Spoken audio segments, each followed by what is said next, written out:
So if you've never installed drawer slides before, well, you're just not familiar with how easy it can really be. This is an old TV stand that my wife had at one of her old apartments that I converted into a changing table when our daughter was first born, and now it's their bureau. But the old drawer slides are too sticky, and the stops have failed, so when my youngest picks out pajamas, the drawer dangerously falls out of place. And that can't happen. So the first thing to do is take out all the old hardware. But since this is such a difficult thing to do, you're probably going to need a little bit of extra help. I can use this one. Are you going to be my helper today? Yes. And you got all your tools? Mm-hmm. Show me which screwdrivers you have. 1, 2. Now, I have one. And what are the names of these screwdrivers? This one is one has 1, 2, 4 sides. So I'm gonna call it a forehead. A forehead? And what's that one called? A flathead because its head is flat. That's right. Its head is flat. Good job. Those moments are awesome. So the first thing I have to do for this bureau, since I have 1/4 inch thick sides, is install some 3/4 inch birch plywood. This way I can mount some cleats on the interior of the bureau, and the drawer slides will mount to the cleats. So I took some 3/4 birch plywood and glued it and micro pinned it to the side of the dresser.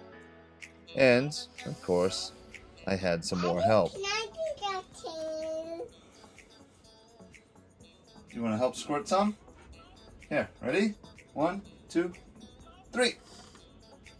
Can I do it all by myself? Nope, I'm going to do it with you. Good job, Maddie. Thank you. These girls are the best. So helpful.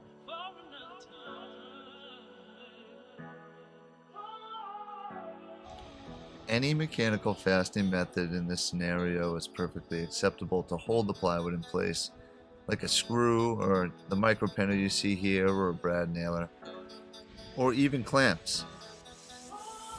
As long as it holds it until the glue dries, the glue is really the fastener in this scenario. And so there's not an exact science to installing these cleats, except for you want to raise them up above any obstructions.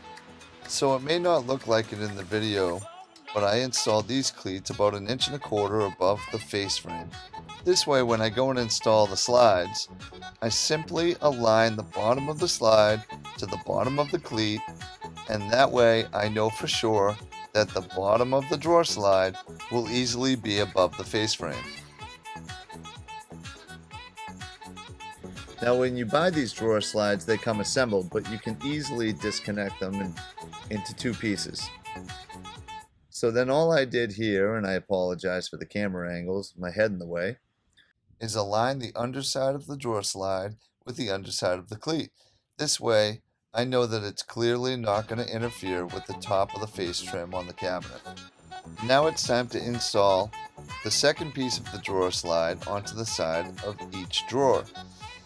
So in my case, since I installed the cleats on the inside of the cabinet 1 1/4 inches up from the top of the face trim, and I also installed the first piece of drawer slide to the underside of that cleat, I know that if I install this drawer slide at 1 inch up from the underside of the drawer, it's going to leave me with a 1/4 inch gap from the underside of the drawer to the top of the face trim. And now for the satisfying moment where you get to install these drawers, see how they feel, and see how they slide.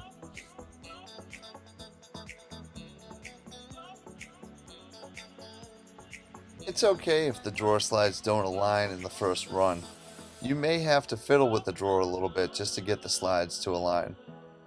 I left this portion in just to let you know that I had a little trouble too, but once I got them to slide and once I got them to click, it worked perfectly fine.